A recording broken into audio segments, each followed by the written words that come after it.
And I would suggest that one of the things that is going on at the moment is, despite, or maybe because of what you just described, there are movements now on the right in America, subcultures, including people who follow both of you, who are very interested in playing with this absolute beyond the pale thing. Why somebody like Jake Shields wants to play around with Holocaust denial? Why? I can't answer for Jake Shields. I don't know. Why do you think? I have no idea. I think I'm telling a you, lot of people get captured by audience capture. Captured by their audience. Yeah, I think that's the thing. You get a lot of positive reinforcement from a bunch of twisted people. Let's take a look at Joe Rogan Experience 2303. Dave Smith and Douglas Murray. I watched the entirety of this last night, all 3 hours. It was very entertaining.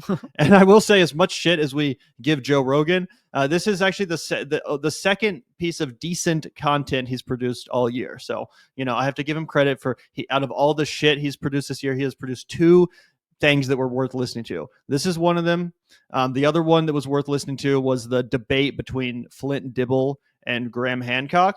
And it's funny because both of those pieces of content that I actually really enjoyed watching or listening to were debates. So I actually think that at this point, Joe Rogan is not a good commentator. He doesn't have anything that's really worth hearing as far as what he believes. But what I do think he's good at is hosting a conversation like this, Zach, where it's an interesting subject matter, potentially a contentious or controversial subject matter. He brings on 2 different people and kind of hosts a discussion between them. I do think he's a decent moderator. You know what I'm saying? I do think that he's like a decent host of a conversation like this. And as I said, this is basically the only other piece of content from his channel that I've enjoyed all year. Yeah, I watched the 90 seconds of Douglas Murray that we reacted to yesterday, and then I did do a little bit of digging around him. He does seem like an absolutely fucking unhinged person, but so does Dave Smith at times, although I feel like I'm going to agree a lot more with Dave Smith in this exchange, obviously, because he's pretty good on Palestine, and this Douglas guy is pretty fucking, he's basically Ben Glebe. Yeah, there's a couple different timestamps here. This first one, Douglas Murray's kind of going after them for platforming and signal boosting anti-Semitic people, the kind of folks that we've talked about that, yes, have talked a lot about Palestine, but also really genuinely are people that will go on to flirt with Holocaust denialism. And, actually Churchill was the bad guy in World War II, that kind of stuff. So I'm interested in your response to this, Zach, because needless to say, the Joe Rogan audience, the listener base, they were not having it. They fucking hated this Douglas Murray guy's line of argument. And he's been just being ruthlessly mocked all across the internet for even daring to challenge the idea of platforming Nazis. And I would suggest that one of the things that is going on at the moment is, despite, or maybe because of what you just described, there are movements now on the right in America, subcultures, including people who follow both of you, who are very interested in playing with this absolute beyond the pale thing. Why somebody like Jake Shields wants to play around with Holocaust denial? Why? I can't answer for Jake Shields. I don't know. Why do you think? I have no idea. I think I'm telling a lot of people get captured by audience capture. Captured by their audience. Yeah, I think that's the thing. You get a lot of positive reinforcement from a bunch of twisted people. Well, it's also, there's something about, Michael Malice had that great line. He goes, when you take the red pill, you're supposed to take one and not swallow the whole bottle. Yes. And I think there's this dynamic. What happens is, and of course, people know the red pill is the analogy from the Matrix. It's unfortunate that Douglas Murray had to be the one to, force Joe Rogan and Dave Smith to answer for that. It really is, because obviously Douglas Murray is a Nazi in his own right. He's out here defending the current day Nazis, which is Israel, and the current day Holocaust, which is the genocide of the Palestinian people. So, the messenger has very little credibility, but I think the message is pretty hard to argue with. And I don't think that you should let Dave Smith off the hook for constantly associating with a guy like Jake Shields. Jake Shields is literally a Holocaust denialist. You know what I'm saying? And Dave Smith will just go on his podcast and collaborate with him like that's not a big deal. Who cares, right? So I do think that, it's interesting to see not just Dave Smith, but Joe Rogan kind of forced to answer for that and forced to call out a guy like Jake Shields and say, yeah, he's sort of the victim of this weird, or not victim of, but he's kind of, going down this weird path of audience capture and responding to the darkest fringes of these online cesspools or whatever. But what did you think about that answer? Do you think that people like Dave Smith and Joe Rogan deserve some blame for signal boosting that kind of guy? I mean, I think those two guys have signal boosted all kinds of ridiculous people, so I don't burn a lot of brain power thinking about them individually. But I do think what Douglas Murray really hits on here is something that maybe he wouldn't like to hit on here, because obviously there is a surge in people who are doing Holocaust denial content. Like, that is just true. Dan Bilzerian did it, then the Tate brothers got their feet wet in it, and then Jacob Shields got his feet wet in it, and a bunch of other of those kinds of like alpha male, I'm a skeptic, but I'm not very bright people. They did start virtue signaling and like, boosting that kind of skepticism, right? And it's totally obnoxious, it's immoral, it's ahistorical, it's wrong, it's all of that shit. But I think the real point that deserves to be made after all of this is that it really brings home why Zionism makes Jewish people less safe.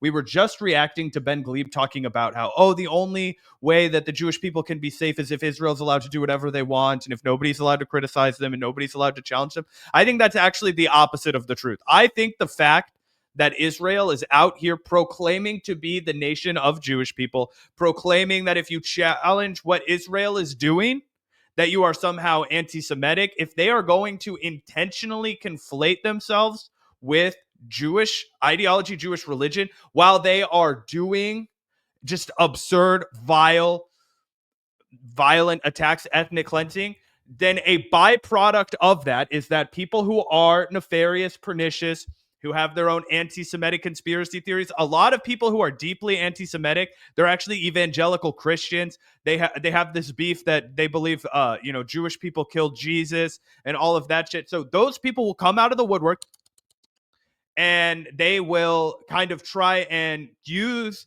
this insane criticism of Israel that's totally justified, right? And then they'll try and slip in some of their garbage to people who don't think very hard, for people who are already like instinctively a little bit of hateful, for people who want to be in on something that the rest of the world doesn't know about. The same way that a lot of these nefarious, pernicious conspiracy theories work. We talk about it all the time. There are fun conspiracy theories. Is Bigfoot real? Who was the last person to see Sasquatch? And then there are fucking, bad conspiracy theories that lead to problems throughout the world. And I think that what Douglas Murray is failing to grapple with here, even though he is correct in asserting that Dan Bilzerian and Jacob Shields are Holocaust deniers, is that like the reason that is gaining steam is because of the fucking crimes that Israel is doing and proclaiming are on behalf of the Jewish faith. Yeah. I mean, I think that's fair. I think you could also, I think a lot of racist people though would say the same thing about like, I'm just, responding to the reality of the situation. Like I only am being Islamophobic because I'm responding to the crimes of theocracies in the Middle East. Like that was kind of the whole Sam Harris justification for his Islamophobia. Same with Douglas Murray, honestly, with his Islamophobia. So I do think that's a slippery slope, and we can't just be like, that's why it's happening. Like, yeah, they're going to find an excuse. It's still just as vile to deny the Holocaust. I mean, I think that before October 7th, I didn't see a lot of these things. And after October 7th, I'm seeing it a ton. Right. I'm saying that's true, but that doesn't excuse it in any way. I didn't say it was excusing it. I just said that what Douglas Murray doesn't want to grapple with is the fact that it's the murder machine that he's supporting, which is making Jewish people less safe by creating cover for these deranged anti-Semites. Oh, yeah. Well, that's definitely true. For sure. The idea that you wake up to realizing that so much of the stuff you believed was bullshit propaganda and is all lies. And this is a real danger when the establishment and the institutions are all caught with their pants down, having sold a bunch of very consequential policies based on lies. And then once people realize that, they go, well, what else have they been lying to me about? And then they almost want to look into every single thing and go. And again, there's about a million things I disagree with Dave Smith on, but I actually think he's onto something there. When people find out that they've been duped by their government, they assume that they've been duped about everything, right? Like, I'll give you an example. When I found out that pot didn't instantly make you addicted to it, you know what I mean? I was like, fuck yeah, what else, right? If I was a less sharp guy, I might have been like, maybe I could do some powdery blow and then I'll be just fine too. You know what I mean? I get it, but I also think that like it's kind of a lazy excuse for just straight up fucking blatant anti-Semitism, right? Like there's a difference between dabbling in 9/11 conspiracies and denying the fucking Holocaust, Like, yeah, I know, I get it. A lot of wars have been started based on bullshit. But to extend that to World War II and be like, maybe Churchill was the villain and Hitler was the good guy, and who knows what to believe anymore because the government lies. Like, I do think it's just lazy bullshit from Dave Smith because he doesn't want to fucking admit or take any ownership of the fact that, yeah, he does really intertwine vile anti-Semitism and talks to a lot of vile anti-Semitism in the midst of pretending to be a serious analyst of foreign policy and in the midst of pretending to be a principled anti-war libertarian. It's like, no, you don't need to talk to people who are fucking ahistorical history Holocaust deniers who are clearly anti-Semitic, right? It defeats the overall cause, in my opinion. It makes the whole anti-Israel movement look bad.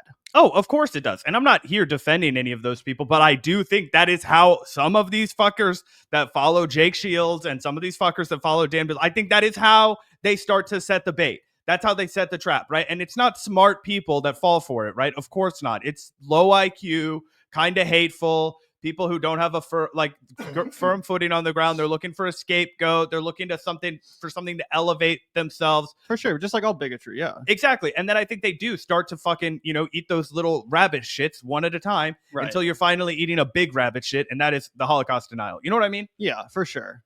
I just think that, like, if you took this, in any other context and you had some right winger being like, well, the only reason people are racist against black people is because of look how much crime there is in the hood and look how much black on black violence there is. Like, that's why people have these beliefs. We just have to understand it because that's why they have it, because people are stupid and racist. Like, that's not really a good justification, even though it is technically probably on some level true for some people. You know what I mean? I mean, if they'd done a reverse Holocaust in South Africa where they started killing all of the white people, then I would Jews didn't do that. The Israeli government did. It's right, not like but you can just put that at the feet of Jews. Intentionally, the Israeli government is constantly conflating itself with all Jewish people, and so does every Muslim government with Islam. And we would sit here and say that Sam Harris is ridiculous for acting like Muslims are somehow to blame for the crimes of Iran or Saudi Arabia. Like, I just think that no, you can't do that, and you shouldn't tolerate it, and you shouldn't have people that dabble in that on your show to have an intellectual conversation about how bad Israel is with. It taints the whole movement. I mean, I am agreeing with you. I am just saying that we can also sit here and think about how does this actually take hold on the human population. You know what I mean? I'm not just going to sit here and be like, all of those people are fucking like. Well, if he wasn't talking with those merchants of genuine anti-Semitism, and if he wasn't signal boosting them and collaborating with them, then yeah, I agree. Just like how we're having that conversation could happen. What I think is unfortunate is that Dave Smith is having that conversation so that he doesn't have to admit that he's guilty of furthering this ideology. No, that is a totally fair point. I completely agree with that. Oh, yeah, I think the whole thing was lies. Now, I agree with you. There's danger in that. And I think that there are some things that then people jump to conclusions that are totally wrong. But I guess I tend to look at that and go, well, then maybe the people with power, not random podcasters, but like the people with real power, should do a better job of not lying through their fucking teeth about everything. Well, maybe you have power. Maybe you have power, both of you. We live in an era where podcasters have a lot of power. If you go on a podcast with Jake Shields, and Jake Shields goes on to another podcast and says he doesn't think 6 million Jews were killed in the Holocaust, what do you think's happening there? That's an exercise of power. And obviously, I would not go on a podcast with Jacob Shields, just to clarify for everyone that might have been confused by that. Okay. And I agree with you about the breakdown of trust. Absolutely. We have lived through an era where... That's a lie. I might debate Jake Shields and call him a fucking idiot. Oh, yeah. I don't think there's anything wrong with, like, again, I wouldn't censor Jake Shields either. Don't get me wrong. I'm not saying he should be censored. I just think that if you're going to discuss shit with him, if you're going to talk to him, you should at least try to take him to task for his literal Holocaust denial and anti-Semitism that he engages in regularly, which again, Dave Smith does not. Like, I actually don't think that Dave Smith is guilty of the same sort of talking points that Jake Shields dabbles in. The problem is just that he'll collaborate with a guy like Jake Shields uncritically and act like, oh, there's nothing wrong with collaborating with this dude. He's just another guy to talk to or whatever. That's the issue. But it's not like Dave Smith is guilty for everything that Jake Shields is. No, 100%. And that's why I've been critical of leftist accounts that have like retweeted and signal boosted Jacob Shields in the past. My only, instinct at the beginning was to kind of follow Dave's train of thought and be like, yeah, he has a fuckload of experience with the, right-wing pipeline of taking the red pill. And I think it's also interesting that these guys know that when you take one of the red pills, a lot of people do just chug the whole bottle and they become neo-Nazis and white supremacists and all of that kind of stuff. So I'm not debating that. I just think that how it happens is because of it's like they will give you like a spoonful of fucking truth serum. They'll be like, look at what happened to the USS Liberty. Which I was just reading about the other day, so it's fresh on my mind. You know what I mean? Yeah. If you want to fast forward, Zach, to 4730, we can hear, not Dave Rubin, fucking Joe Rogan, answer for his crimes of platforming people, some of which may or may not be anti-Semitic. And I, to be honest, I'm a little bit torn about this one, Zach, because again, despite the fact that Douglas Murray himself has no credibility as a messenger, I do kind of agree with his message. Like, you should have to answer for platforming straight up Nazis, people that deny the Holocaust. You shouldn't just be like, signal boosting that kind of crowd, right? But I also, to be honest, I am a little bit sympathetic with Joe Rogan's defense of his platforming strategy here. And it's a little bit hard for me to argue with this too. So I'm interested in your opinion, Zach. Which is that because we all know this at some level, that there are certain things that get a bit of your base going, or get people going interesting and crazy, and then they start debating it and all that sort of thing. And that algorithm of online seems to me to be spilling into the real world. I don't disagree that there's certainly more sensationalist stuff will get you more clicks. I also don't think it's not really unique to social media or podcasting. I mean, this has been believe true. me, I write for the tabloids. Yeah, right. This has always been true, right? So yeah, okay. So it's kind of one of the problems I of don't think humanity. anybody's arguing against that.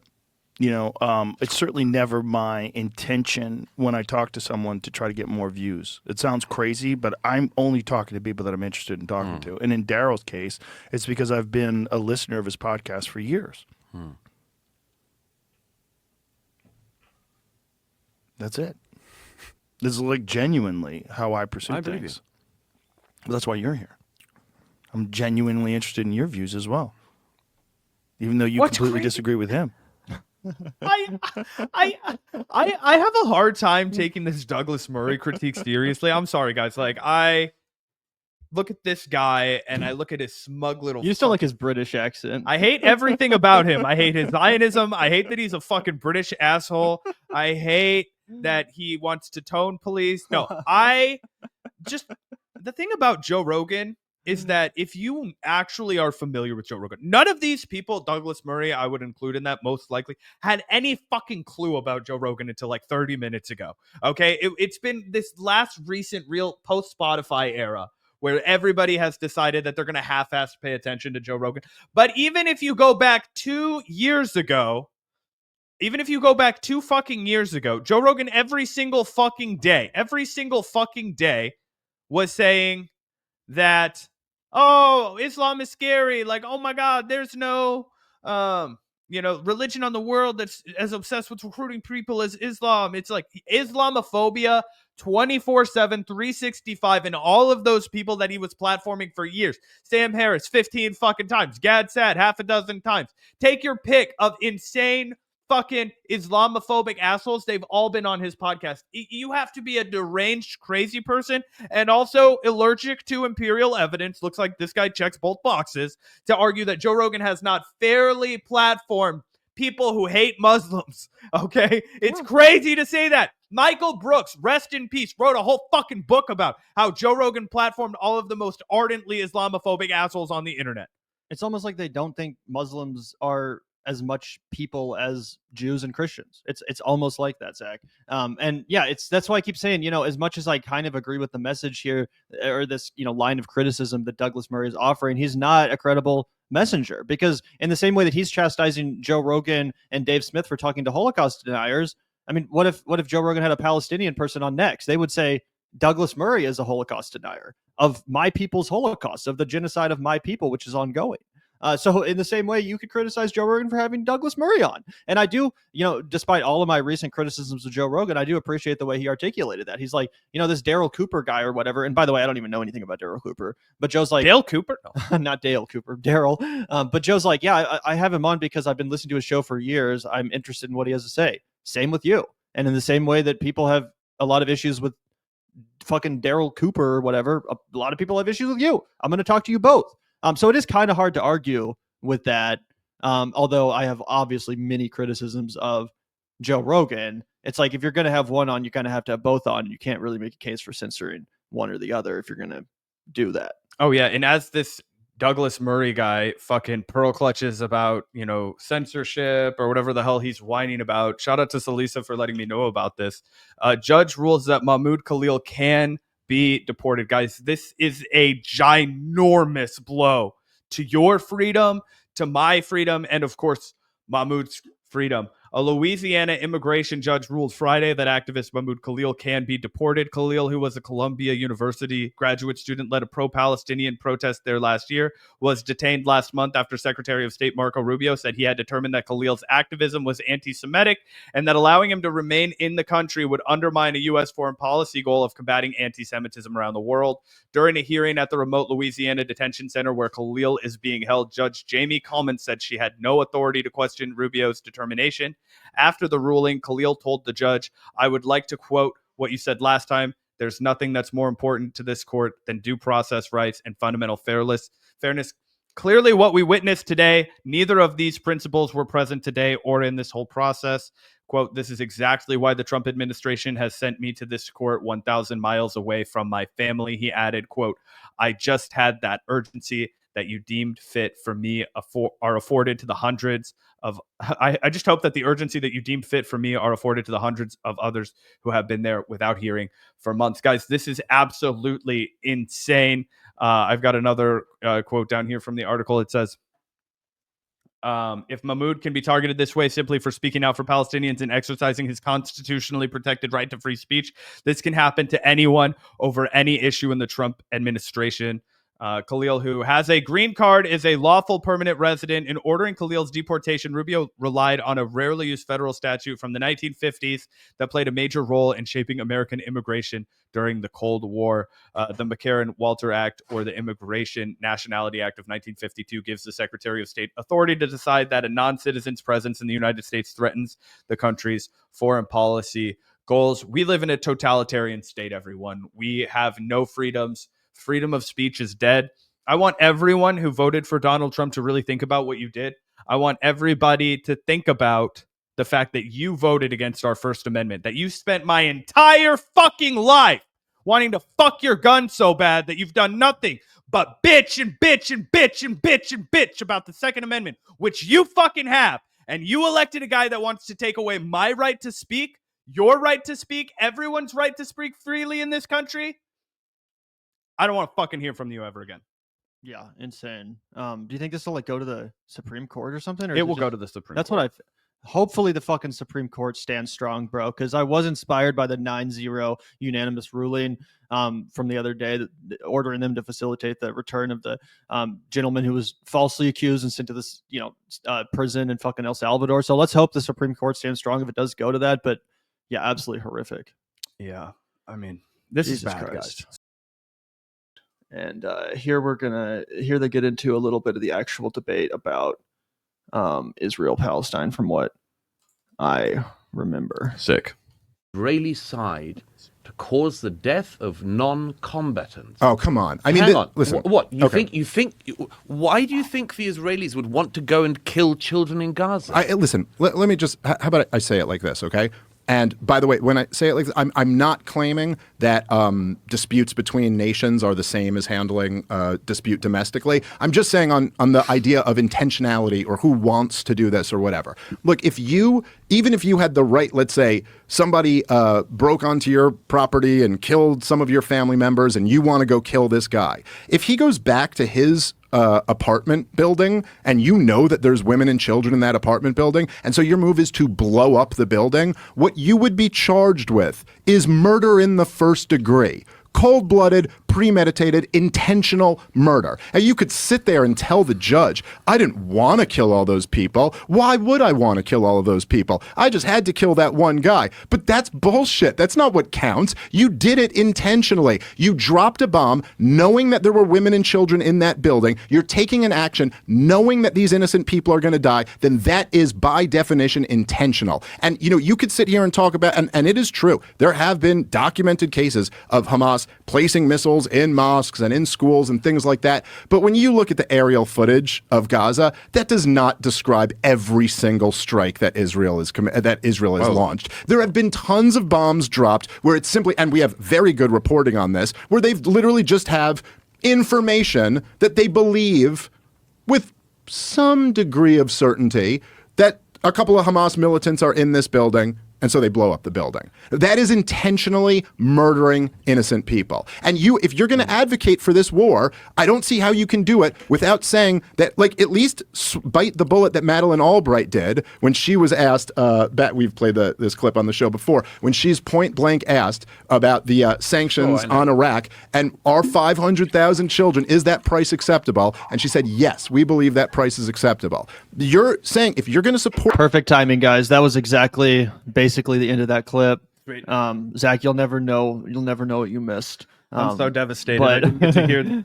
You know, Dave Smith, he did do a pretty good job in this debate when they're actually talking about Israel-Palestine. Again, it's just such a bummer that you know, he's also kind of lost credibility as a messenger on this front because, again, the aforementioned elevation of genuinely anti-Semitic people like Jake Shields and stuff. It's just a fucking bummer, bro. It's just a bummer. Same with Candace Owens, right? Because, yeah, he undeniably did a great job here. And the example he gave is a perfect one. Yeah, just because the cops were trying to kill someone in a building who was a drug dealer or something doesn't mean they would have the right to level the entire apartment complex and kill a shit ton of innocent fucking people that had nothing to do with the crime of the guy they were actually after. Like, that's crazy. No one would ever accept that in any other context, no matter how bad the case was, right? You would never accept your own family members getting blown away by some foreign government because, they just happened to be at the same park that some bad guy was at, so we just had to obliterate the entire square mile. Oops. Like, no one would accept that. No, and that is a great point. And to be fair to, Dave, because obviously we disagree on a fuckload of things. I think he's brain dead when it comes to the economy. I thought that he got played for a fool by Donald Trump, but he has been a very good advocate for Palestinians. I just think that the critique that you leveled against him, which is that he associates with a bunch of, known associates of Holocaust denialism, really debases the movement, and it makes it harder to celebrate him for the good takes that he has. Yeah, in addition to him being a fucking, someone who was like, basically advocating for Trump before the election. Oh, massively. So annoying. It's like, come on, bro.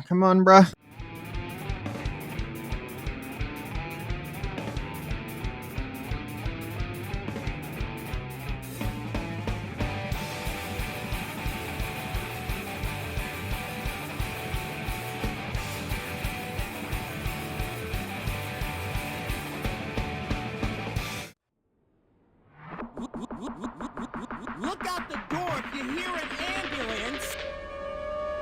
The Vanguard will be there, sir. The Vanguard will be there, sir.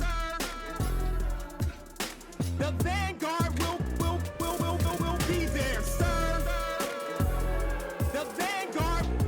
The Vanguard will be there. Be there. The Vanguard will be there.